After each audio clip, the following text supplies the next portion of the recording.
जोड़ती रही, माँ बाप हाथ जोड़ते रहे। डॉक्टर की हत्या मामले में फाइनल पोस्टमार्टम रिपोर्ट सामने आ गई। तो hey guys welcome back to my YouTube channel लुबी रोज। तो एतो कोनो ধৰণৰ रोज ভিডিও নহয়, কোনো ধৰণৰ ব্লগ ভিডিও নহয় গাইস, ডাইৰেক্ট এটা কথা কম আপোনালোকৰ। আৰু ভিডিওটো চাই যদি ভাল পায়, ভালনো কি পাব, ভাল কথা কম ন আজি কিনো ভাল পাব। সো ভিডিওটোত কি মন্তব্য দিব আপোনালোকে কমেন্ট কৰি জনাই দিব guys.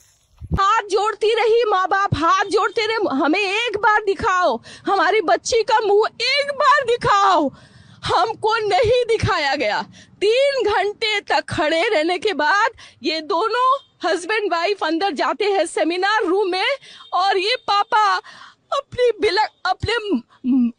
Dead body of the girl जिसके मुंह में खून था फोटो खींच के लाके मुझे दिखाते हैं।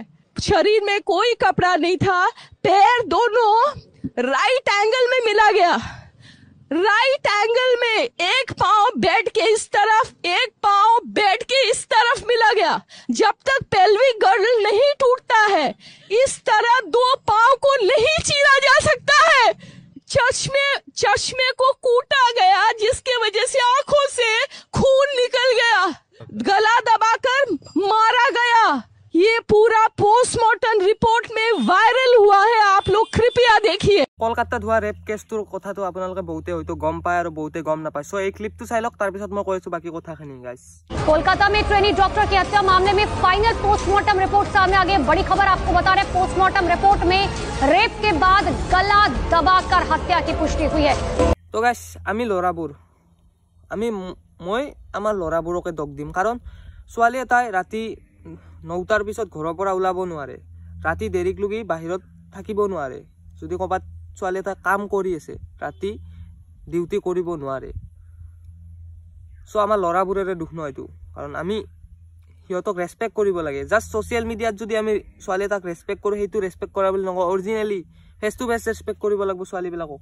সো জাস্ট দেৱী পূজা আহি আছে, লক্ষ্মী পূজা আহি আছে, সেইবিলাকত জাস্ট পূজা কৰিলে নহ'ব, ছোৱালীক তিৰোতাক পূজা কৰিব লাগিব, মহিলাক পূজা কৰিব লাগিব। ছোৱালী এটাই মতলব লৰাৰ ভয়ত, সিহঁতে লৰাৰ ভয়তেতো ওলাব নোৱাৰা হৈছে ন। জাষ্ট এইটো ভিডিঅ' চাই হয়তো কিছুমানে মোৰ চেনেলটো ষ্ট্ৰাইক মাৰিব পাৰে আপোনালোকে। মই ফুল ৰাজি আছো, ষ্ট্ৰাইক মাৰি উৰাই দিয়ক চেনেল, মই বেয়া নাপাওঁ। কিন্তু মই কথাখিনি কমে গাইছে যে আপোনালোকৰ আগত শ্বেয়াৰ কৰিমে, কাৰণ কথাটো হৈছে কি, সেই ৰেপ কেছটোত যোনজনী ছোৱালী ৰেপ কৰিছে, যোনজনী ছোৱালীক গলত টিপি মাৰি পেলাইছে ৰেপ কৰি, সেই ছোৱালীজনী আছিল এজনী ডক্তৰ। কিমান বছৰ মাক দেউতাকে সপোন পূৰণ কৰিবৰ কাৰণে, মাক দেউতাকৰ সপোন পূৰণ কৰিবৰ কাৰণে ৰাতি পঢ়ি শুনি তাই ডক্তৰ হৈছিল, আৰু সেই মেডিকেল কলেজৰ ভিতৰতে তাইক ৰেপ কৰি হত্যা কৰা হয়। কি কৰিব, আমাৰ ভাৰতবৰ্ষখন স্বাধীন হৈছে, 15 আগষ্ট পালন কৰিলোঁ, স্বাধীন হৈছে, কিন্তু ভিতৰত ভাৰতবৰ্ষখনৰ ভিতৰত এইবিলাক চলি আছে গাইছ। এই ভিডিঅ'টো চাই কোনোবা হয়তো নিউজ চেনেলে মোক নিউজতে উঠাই দিব পাৰে, কাৰণ বহুত কিছুমান কাহিনী কৈ দিম আজি, খোলাসা কৰি দিম গাইছ। কোনোবাই যদি মোৰ ওপৰত কিবা একশ্যন ল'ব বিচাৰে ল'ব পাৰে, মই কাকো একো ক'ব নাযাওঁ আৰু একো নকৰোঁ গাইছ, একশ্যন ল'ব পাৰে।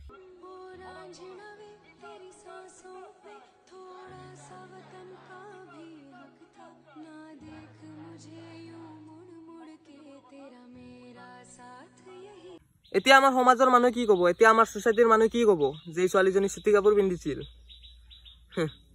কেলা, যেতিয়া সেই ছোৱালীজনীক ৰেপ কেছ, আৰু আমাৰ এই ভাৰতবৰ্ষখনত দিনক দিনে ৰেপ কেছটো বাঢ়ি যাই আছে। কি পুলিচ প্ৰশাসনে ইয়াৰ ওপৰত একো একশ্যন ল'ব নালাগে নেকি?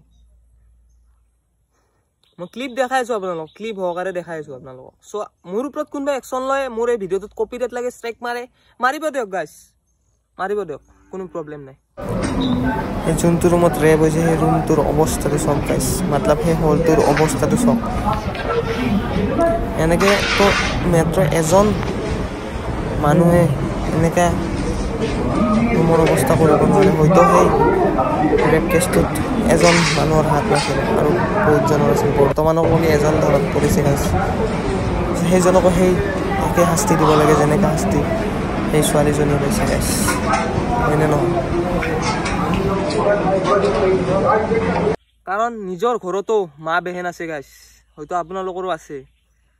সো ভাবক, আমাৰ গাত যদি এটা সৰুকে স্পটো পৰে, যদি সৰুকে এটা এক্সিডেণ্ট হয়, আমাৰ মা দেউতাই কিমান কষ্ট পায়। আৰু যেতিয়া ৰেপ কৰি সেই গলত টিপি হত্যা কৰি দিছিল সেই মাক দেউতাকৰ কেনেকুৱা পৰিস্থিতি হৈছিল, কেনেকুৱা চিটুৱেশ্যন হৈছিল ভাবক আপোনালোকে। চ' মই কথাখিনি ভুল কথা কৈছোঁ নেকি গাইজ? বেয়া লাগিছে বহুত, কাৰণ এখন স্বাধীন দেশত এনেকুৱা ঘটনা হ'লে নিজৰে বেয়া লাগে। কিমান কষ্ট কৰি ডাঙৰ দীঘল কৰিছিল, কিমান কষ্ট কৰি পঢ়াইছিল, কিহৰ কাৰণে? কিহৰ কাৰণে গাইজ? চাকৰি কৰি মাক দেউতাকক খুৱাব, কিন্তু সেই মাক দেউতাকে আজি ডেড বডিৰ ওপৰত পৰি পৰি কান্দিব লগা হৈছে। কাৰণটো কি? মানুহবোৰৰ কাৰণে। আমাৰ নিচিনা নকওঁ আৰু গাইজ, বহুত বেয়াকৈ ওলাই যাব। আজি কেইদিনমান আগত ৱেষ্ট বেংগলত এটা কাহিনী হৈছিল, গাৰ্ল ৰুম হিয়েৰি অহাকে, এতিয়া আৰু এইটো। চ' দিনক দিনে বাঢ়ি যাই আছেনে নাই গাইজ? মোক বেয়া পাব এতিয়া বহুতে এই ভিডিঅ'টো বনোৱাৰ কাৰণে, কিন্তু কমেণ্ট বক্সত কিছুমান আপোনালোকৰ মন্তব্য দি যাব, কি আপোনালোকৰ মনৰ অনুভৱ, মনৰ অনুভূতি কৈ যাব। চ' কি ক'ম আৰু, ক্লিপকেইটা আপোনালোকক দেখাই দিছোঁ, আপোনালোকে চাইছে, কি মন্তব্য কমেণ্ট বক্সত কৈ যাব। আৰু আজিলৈ এইটো এইখিনিয়ে আছিল ভিডিঅ'টো, কাৰণ কিমান আৰু বকিম, মই অকলে বকিলে নহ'ব, চবে ওলাই আহিব লাগিব। মোৰ এই ইউটিউব কমিউনিটিটোত টেলিগ্ৰাম আছে দিব লাগিব গাইজ, জাষ্ট কমেণ্ট কৰক, আছোঁ মই আপোনালোকৰ লগত। মই চবৰে খোলাচা কৰিম গাইজ, চবৰে, মই কাকো ভয় নকৰোঁ, চবৰে খোলাচা কৰিম। জাষ্ট আপোনালোকে এটা কমেণ্ট কৰি যাব।